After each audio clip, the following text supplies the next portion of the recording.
This conference will now be recorded. As a reminder, if you could try to keep your speakers on mute unless you're talking. We'll go ahead and get started. Sheriff Rotter, go ahead. Okay, thank you, Blake. Good morning, everybody, and welcome to this Thursday, March 11th, 2021 session of the Iowa 911 Communications Council. Kara, if you'd be so kind, could you please take a roll call for us? Yes, I will. Tracy Bearden. Here. Lawrence Hartpence. George Griffith. Here. Mike Bryant. Here. Mark Murphy. Here. Jeff Anderson. Here. Robert Johannesson. Here. Rob Dennert. Here. Jack D'Angelo. Here. Taylor Teeple. Here. Okay, and I'll go back up. Lawrence Hartpence, are you here? Okay, you have a quorum, Chair. Okay, thank you, Kara. If we could please, could I get a motion to approve today's agenda? Motion by George, or second. Do we have a motion to, or I'm sorry, a second? All those in favor signal by saying aye. Aye. Aye. Again, same motion. Okay, and then likewise, could I get a motion to approve the February 11th, 2021 minutes? Anderson. Anderson, do I have a second? Bearden. Any discussion?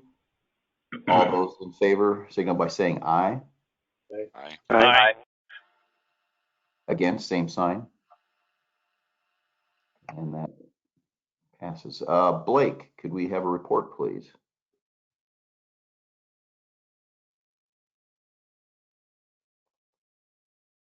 Yes, sir. Just a second. I'm getting my slideshow up.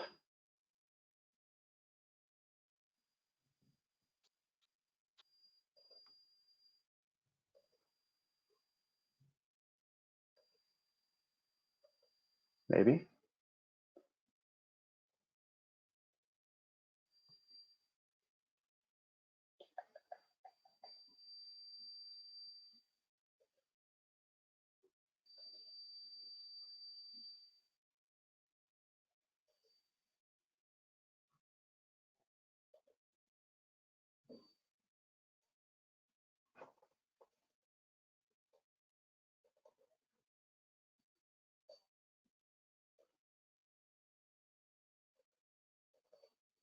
Well, today is just a technical marvel on my end. Just a second. Sorry, everyone.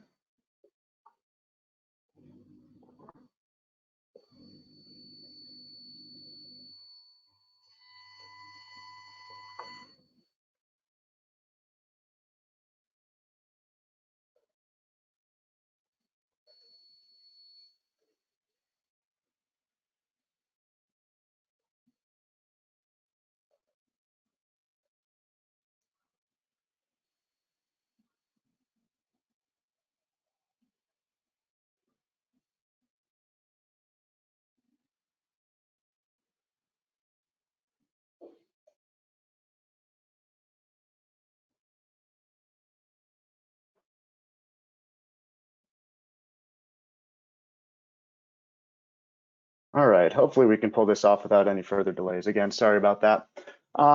So we will dive right in. Not a ton to cover today. First, on the wireline migration, by the end of today, we will have 87 PSAPs migrated. So moving right along there. We are still working through about 10 PSAPs that have direct trunks from telcos. Those have all been backloaded because they are a little bit more of a technical challenge. So still working through that. And fielded a lot of questions, having a lot of discussion still on just overall cost recovery. We are working to develop and get out a letter to both the telcos as well as the PSAPs to really kind of describe exactly where we're at on removing those bills that kind of this whole process was supposed to do.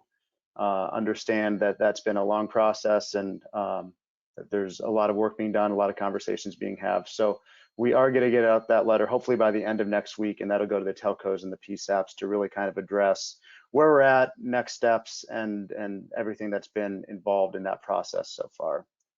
Want to show a map of so far where we're at with the wireline migration. So again, that's getting filled in quite nicely. Just a reminder that sent out information on the statewide tornado drill. That's on March 24th. Really, the takeaway there for PSAPs is that just awareness that there will be a statewide tornado drill. You might get calls into your PSAP wondering what's going on. It is just a tornado drill. Of course, participation is encouraged, but really the message is just awareness in case you get any calls wondering what's going on. I'm sure somebody will mention this, but Iowa APCO and NENA is next Monday and Tuesday. I do have a presentation at Iowa and NENA on Monday to really kind of cover the 911 program over the last year or so and provide updates into the program. As far as the legislative update, House File 693, it was the Utilities Board kind of cleanup language. It does add back in local exchange carrier and competitive local exchange carrier definitions back into 34A. Those were accidentally removed a couple of years ago. Senate File 538 did pass committee. That's the bill for cost recovery for 911. So that is alive through the funnel week that was last week. And finally, Senate File 392, that was a bill to allow boards of supervisors to move the 911 service board over to emergency management. That did not pass committee, so it is dead for this year because it did not make it through the funnel. It did not pass committee. So any questions thus far on anything?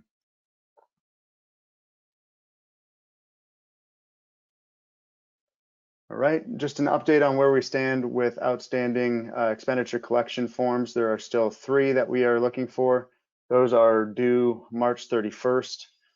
Timing wise, we start processing payments for surcharge towards the end of April. So while they will be delinquent starting March 31st, and if they're late, those counties will receive letters notifying them of such.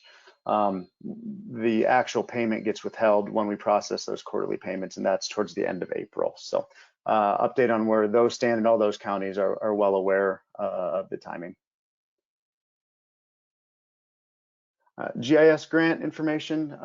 Everyone's done a really good job so far. Through the first 2 months of this 6-month period, over half of the counties have already qualified.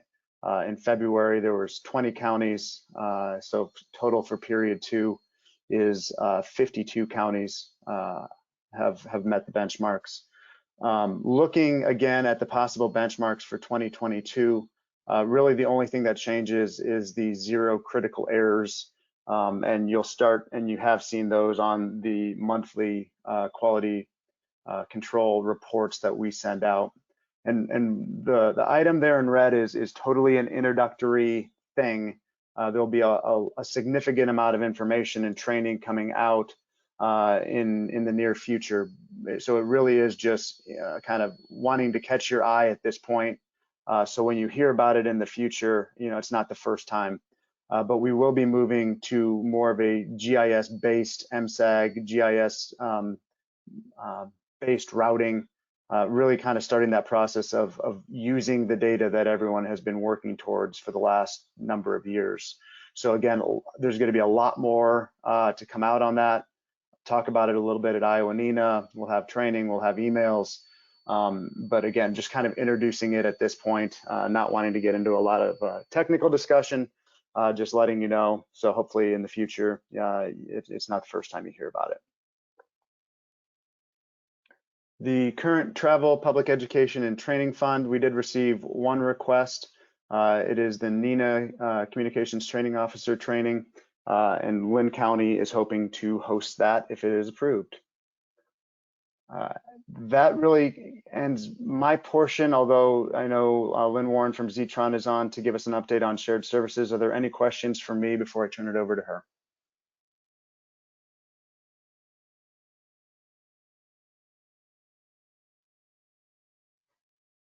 All right, Lynn, go ahead.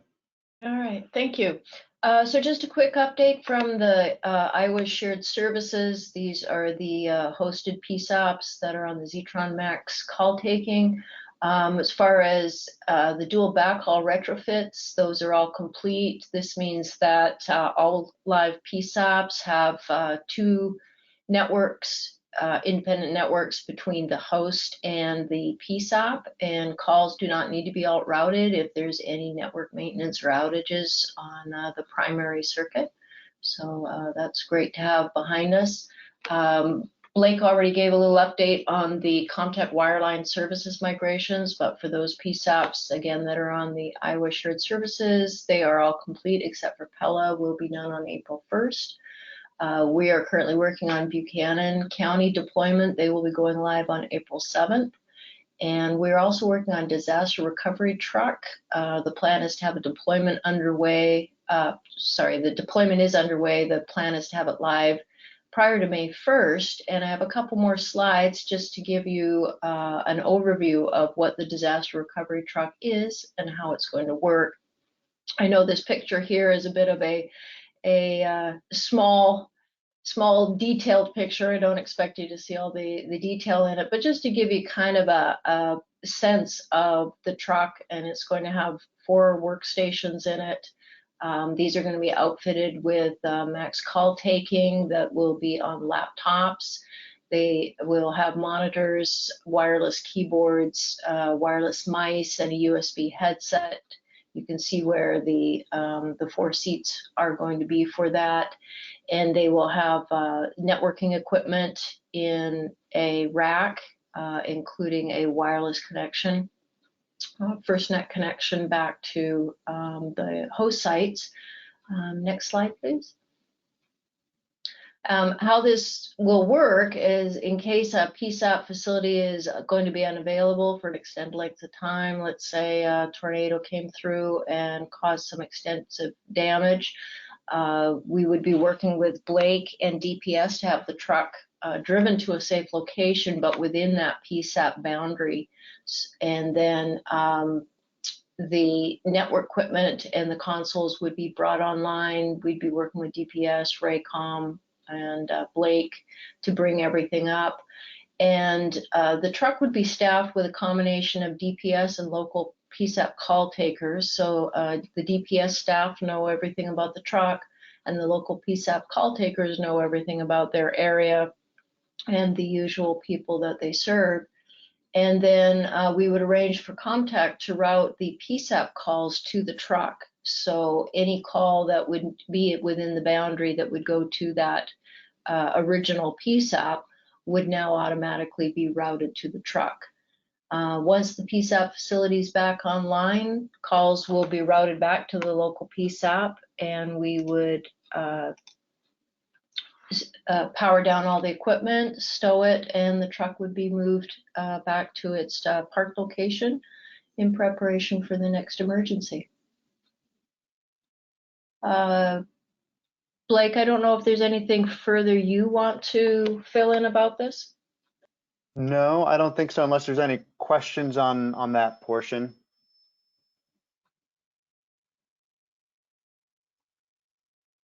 Okay, and the next slide is just a snapshot of all the PSAPs that are on the Iowa Shared Service.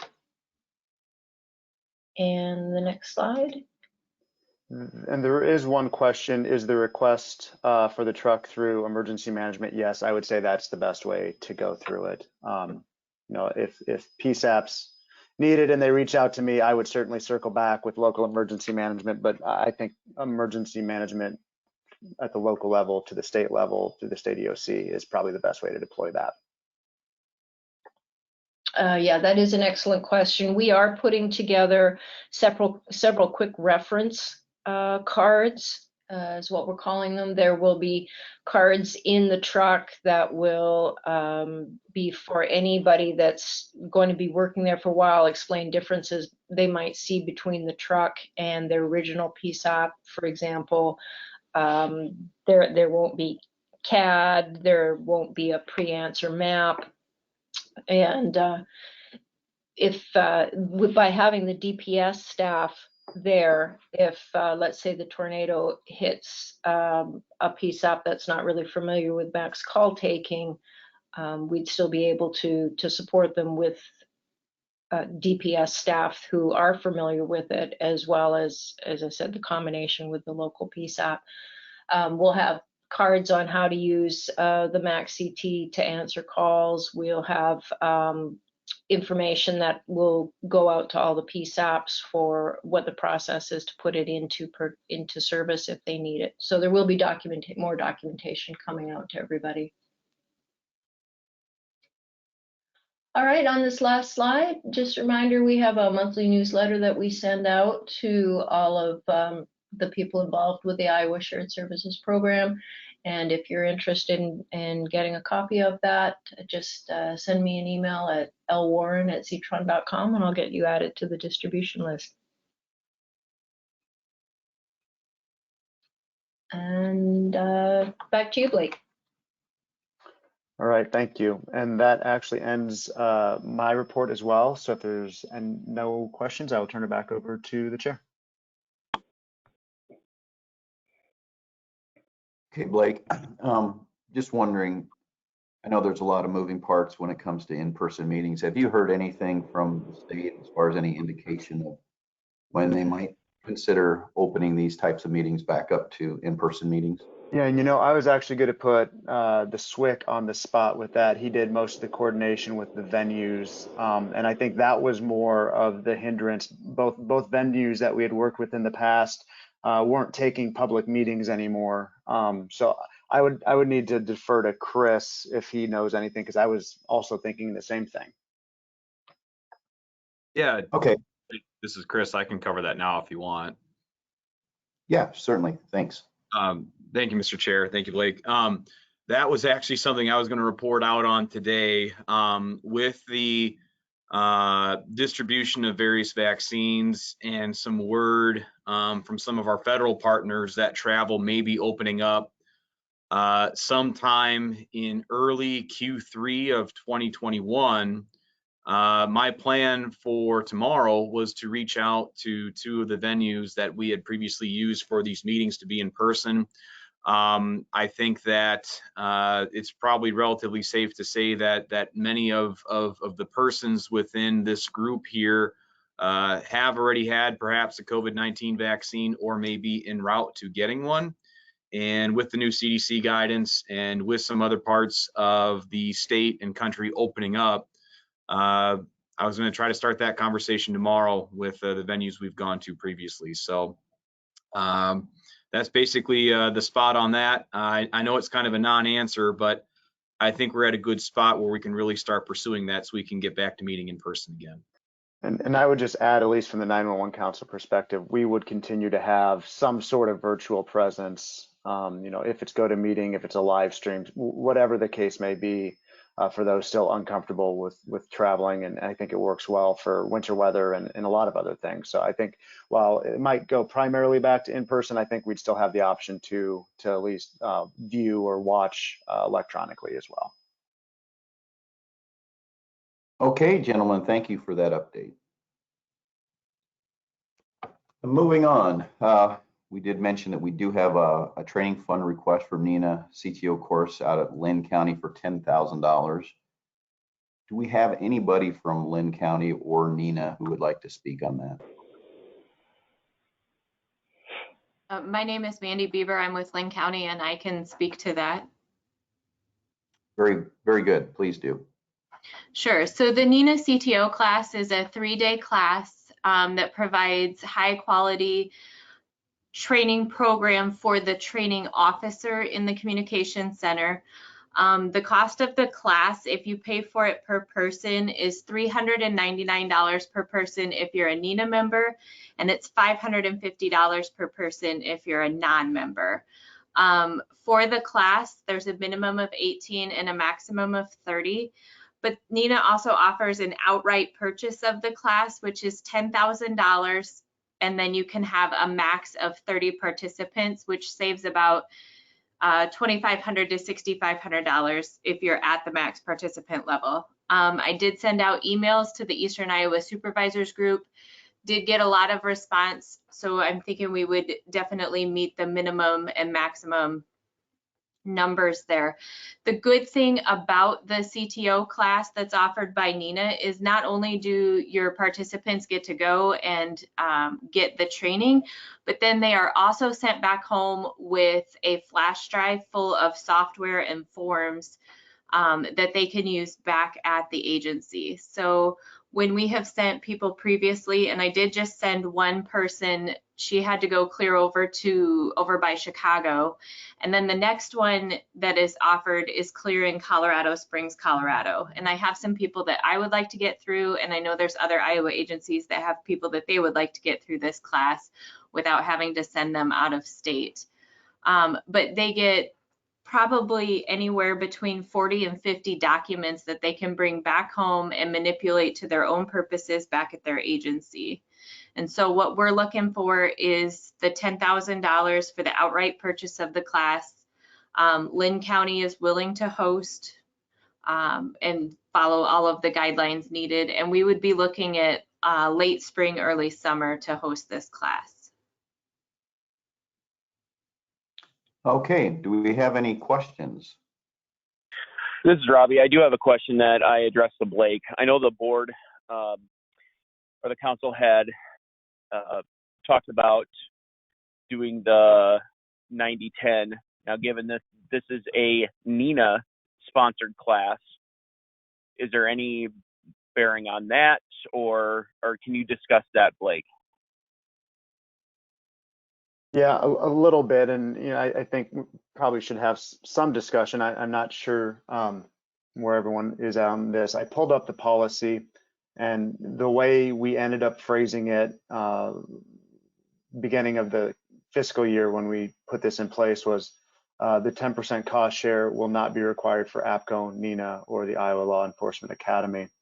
A little bit more background: we did approve a post conference training that was requested by APCO. So we did not require the 10% cost share on that. So while in this case it's a local entity using a NENA course, so it is a little bit different. It's not directly Iowa APCO requesting the training. So I would say we're kind of setting the precedent here. I think we're fine either way. With whatever the council wants to recommend, because it's probably a gray area on what we wrote. So it is a NENA course that would be held in Lynn County for this particular one. Sure. And when that discussion happened, if you or anybody on the council can, I guess, refresh my memory, was that specifically geared toward the conferences themselves, or was that for any type of APCO or NENA sponsored courses throughout the state, whether locally held or through the course? See, I thought the intent was for the organization, that it was the entity. So ILEA, APCO, NENA actually putting the course on for any course that they put on. I thought it was geared toward that agents, that organization, not the type of course. That was my understanding of the intent, but I can see that there is a little gray area, and if we don't want to continue to set a precedence, then we need to clarify that language. But that was my understanding, and I could be incorrect, but I thought it was actually for the organizations themselves. Sure, and I'm 100% pro training. I'm 100% for the training funds. Sending local PSAPs, especially smaller PSAPs that don't have the money to pay any cost, other than sending their people and then sending them back and paying their wages. So, when I voted, I was under the assumption that it would be for the conferences. But if we also approve them for the local entity, I guess, can we see any other outfit, whether it be a private entity or another public safety driven entity, saying, okay, why aren't we included? Why is APCO, NENA the only ones that are included for local local coverage for classes for full coverage, but we want to come in at X amount of dollars. Why are we included in that 100%, or is it going to be 90% for them? That's the only question I have. Okay. I can certainly admit that I'm sure a lot of people were thinking about the conferences when we talked about it, but I mean, ultimately, I think I have to agree with Tracy in that, you know, the NINA, APCO, ILEA type training is really, I think, really the basic of it. And I don't certainly see a problem with the fact that it's not at the conference, but somewhere else. I think it's actually a good thing to see that maybe we have APCO, NINA, ILEA type training that maybe moves around rather than always being in Des Moines as well. I think that serves the state pretty well. And to address the question about other organizations, certainly this council, along with Blake, can always revisit those things if that becomes an issue to where it starts to take up a lot of the training funds. But right now, that certainly isn't the problem, and we certainly have enough training funds to go around. Absolutely. So, yeah, absolutely, Chair. And I agree with you 100%. I'm trying to be forward thinking that, okay, X organization and X organization both offer CTO classes. However, the only holdup is that the local agency, say, way northwestern Iowa or southwestern Iowa, want to bring in a similar type of course. And the only reason why a small county can't hold it is that they can't, you know, pay for the 10%, or they can't find enough people that can pay to cover the 10%. That's the only thing I'm thinking of, but I completely agree with you. Any training's great. right. No, I certainly understand where you're coming from, and it might be a discussion that may come back up again at some point, certainly. But I think we agree that this training is probably very valuable, and it seems very efficient way to present it. That's my opinion. Absolutely. And again, this is Robbie. I guess I know you have to entertain the motion, but if I can just bring to the discussion that this would be, so there's no, I guess there's no question about it, but I would like to bring to the table that the council cover 100% of the cost of this. Okay, is that your motion, Robbie? That is my motion, yes. Okay, we have a motion to approve the NINA CTO course at Lynn County for $10,000, paying 100%. Do I have a second to that motion?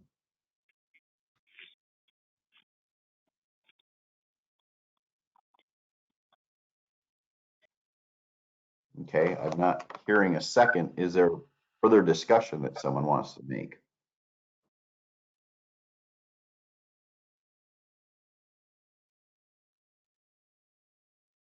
Okay, seems that the motion is failing for lack of a second.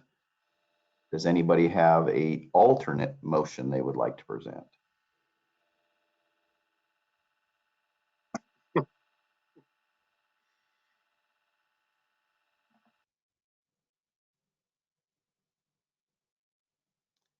Okay.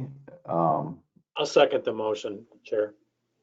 Okay, I'm sorry. Who was that?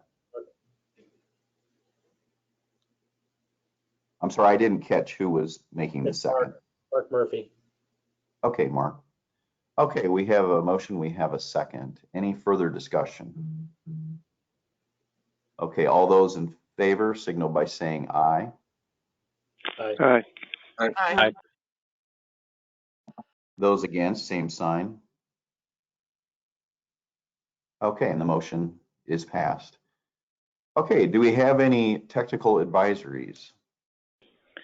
Yeah, this is Jack D'Angelo. I have a couple of items here this morning, Mr. Chair. The communication providers are working on a couple of things here from the FCC from an order back in 2019, I believe, called the Traced Act. And this order was issued to combat spoofing calls and robocalls. I'm sure we're all aware of the amount of this that's going on over the last year or two. A spoofing call is an illegal masking of a calling number to make it appear to the called party as a known or recognizable number. This in turn gets the called party to answer the call, which in fact typically ends up being a telemarketer or a robocall or a scam type call. The FCC is requiring communication providers that deliver voice calls via VoIP, voice over IP, to have what is called STIR/Shaken software in their VoIP switches by June 30th, 2021. The STIR/Shaken software does a data dip to authenticate the telephone number is legitimate and not masked. Telcos with less than 100,000 lines and or still delivering calls via what we call TDM, basically analog, non-voice over IP, will have until June 30th, 2023 to become compliant or close to with the STIR/Shaken requirement, or working towards that. One thing that might impact public safety is for businesses and public safety departments that use call masking to issue correspondence or emergency alerts may run into complications with the STIR/Shaken issue. But under legislation, legitimate service providers would be able to register their masked numbers so that it wouldn't trigger a call block or indication of spoofing. So I have that one. The next item I have is on robocalls. I'm sure everybody's aware of the robocalls that they're getting and the amount of robocalls we receive typically on a daily basis. Got some interesting numbers here. For 2020, over $4 billion have been spent on robocalls. 493 million dollars have been lost to phone scams during 2020. Robocalls were up 800% during 2020. So we as communication providers that haven't implemented STIR/Shaken software will be required to certify a robocall mitigation plan with the FCC this year to combat those type of calls in the meantime until the June 30th, 2023 deadline date for smaller telcos. Unfortunately, international calls continue to be a loophole as far as these calls getting through the network for spoofing and also robocalls. So that continues to be an issue that the communication industry is working on. That's all I have this morning, Mr. Chair. Okay, well, that's really good news, and I hope that they're able to deal in some way with those international calls. I can tell you personally, in our agency, that type of call for service is through the roof right now. A lot of people taking advantage of the situation our world is in right now, and the money that's been lost is pretty staggering. It's pretty awful, and a lot of times it has to do with people that are either out of work or elderly and are just looking for ways to make ends meet. And so, great information. Thank you very much. Hey, Blake, this is Taylor Tiefel with Lumen CenturyLink. I will say, there's definitely an issue going on there on that front, particularly on the spoofing side of things. The robocall, obviously, as you all know, it's a delicate balance right now of figuring out how do you stop the bad actors, but how do you continue to be able to have robocall for things such as, as y'all said, emergencies or doctor's offices that I don't want to say spoofing is probably not the best way to reference it in regards to doctor's office, but as y'all know, a lot of times you'll get a call from a physician and the number is not necessarily the physician's home phone number. And so there are beneficial aspects of, unfortunately, just like anything, folks take the thing that was meant for good and turn it for bad. And so I can tell y'all, as from our standpoint, as a large telco, in operating in 50 states and over 60 countries, it has been a unique experience to be able to make sure that we take care of the bad actors, but still allow the technology to exist for those who are using it for good and for positive reasons. So it is definitely been a unique experience. Yeah, thanks both Taylor and Jack for that. I had heard about the stir shaking stuff going on at the NENA FCC level, but glad to hear about what's going on specifically in Iowa at that level. So I appreciate that update. Okay.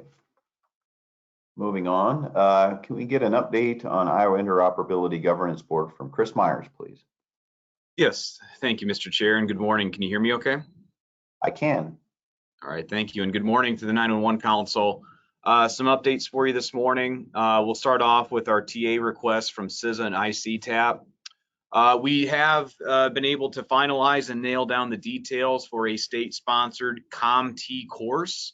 That will be the week of April 5th, and it will be at the Iowa National Guard facility in Johnston, Iowa.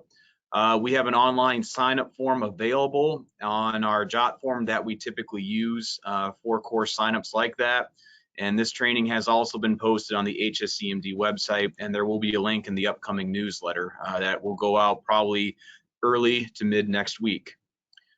We had that survey out for virtual CommL to see if interested attendees would have the technical capabilities to attend. We got around 25 responses, and of those 22 responses seem like they would be able to attend a virtual CommL. From here, we have to take that data and digest it and see whether or not we should do a virtual CommL or wait for an in-person. If you kind of look at the logistics of how things would play out, we're going to kind of be right on that cutoff line of where we could probably do a virtual CommL, but we're going to be so close to when people could meet in person and when federal travel may open up again that, you know, we'll have to weigh those options within the training committee. We're still working on the Iowa FOG development as well. We've got paperwork in with CISA, and we're just awaiting a response on that. And that's a quick update on the TA request. We are looking at more options as well for the second half of the year. Quick update on our STR deployments. That deployment in Atkins, Iowa is complete. The East STR that was in Atkins will be brought in for service over the next week or so. We're going to do some generator work on that, and we'll also be replacing a couple of feed lines on it that are starting to age out. Once that service work is completed, it will be staged back at its normal spot in Johnson County and ready for future deployments. If you're curious about the West STR, that deployment in Clinton is still ongoing, and we're expecting it to be there for several more months. We'll kind of double back to training here. The regional training sessions that we're looking at developing will include some new policies and standards that are out for comment now. So we'll try to make sure the material is really, really fresh. If you're curious to see what that draft agenda looks like at this point, that will also be in this month's newsletter. If you want to see it and offer feedback, it'll be there. If you have any feedback for us, please don't be shy. Let us know what you think. And if we're missing anything, we'll be happy to try to incorporate it into the training. Along those lines, we are still offering one-on-one PSAP and agency training for the use of the interoperability talk groups and status board. Again, we've been able to do this in person and virtually. Just within the last week or so, we delivered 3 agency level trainings actually within the last 10 days. So those are all throughout Iowa, and there's no cost in any of that training. So if you want that for your agency or your PSAP, please let us know. We'll be happy to oblige in any way we can. ISIX applications approved last month. Medic EMS out of Davenport was approved for level 2 access. Applications that are up for approval today are Franklin County Emergency Management for level 3 access, dispatch consoles basically. Fulton County, Illinois, they border Clinton County. They're on the agenda today for level 1 approval. And then Washington County in Iowa is up for level 2 access as well today. Standards and policy updates for the council awareness as well. We did approve that update to standard 4.2.0 for agency maintenance. That was approved at last month's board meetings. We also put a couple of things out for public comment. We had a new policy for the use of 700 megahertz air-to-ground channels, and also an update to standard 1.5.2 that focuses on air ambulance landing zone coordination. Those were posted for public comment for 30 days, and that comment window closes on the 13th of March. The LTE deployable policy also went out for public comment. That went out for 60 days, and I believe that closes right around April 14th, I think. It's either April 12th or April 14th. As far as status board goes, we have nothing really to report there aside from onboarding a handful of new users over the last month and offering training with that. Again, if you haven't signed up for it yet, please do. We got to see the program prove its worth a couple of weeks ago, where we had multiple pursuits throughout the state of Iowa, including one that ended up in a shootout. And status board, from what we could tell here, looked like it helped agencies coordinate resources that were available, so it was worth its weight that day especially. As far as FirstNet goes, we have 4 new sites to report that have come live in southwestern Iowa over the last month. We have one in the city of Creston, one near Afton, one near Elston, and one near Murray. Continuing on with FirstNet, you may be aware that David Barnett transferred down to Tennessee so he could be closer to his family. We should have hopefully an announcement for our new AT&T FirstNet representative within the next few weeks. Once we know that, we will pass that on to this group as well. That's my report, Mr. Chair. I can go ahead and take any questions.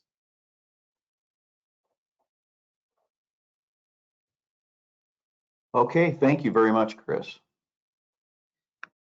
All right, moving on. Do we have an update from Cybersecurity Infrastructure Security Agency, Emergency Communication Division, Jim Lundstedt? I'm not sure if I see your name up here.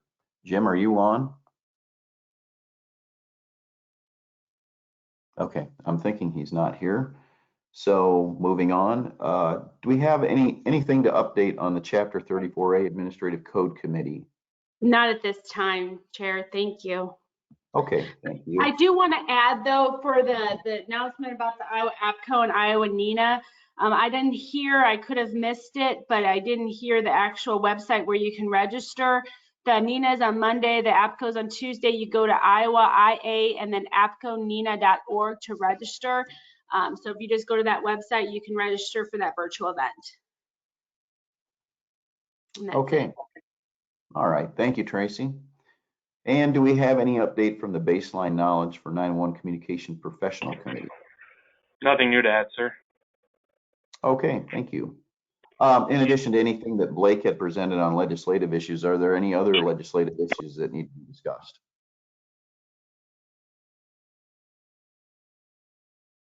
Okay, hearing none. I don't have any unfinished business or new business or travel requests. Is there any business from the floor anyone would like to present? Okay, hearing none, then I would entertain a motion to adjourn. So moved. Okay, Kara, did you get any of that? I did. I'm going to give it to Tracy Bearden and a second by Robbie Johannesson. Okay, all those in favor signal by saying aye. Aye. Aye. Okay, and I think we're adjourned. Thank you, everybody. Have a safe week. Thank you.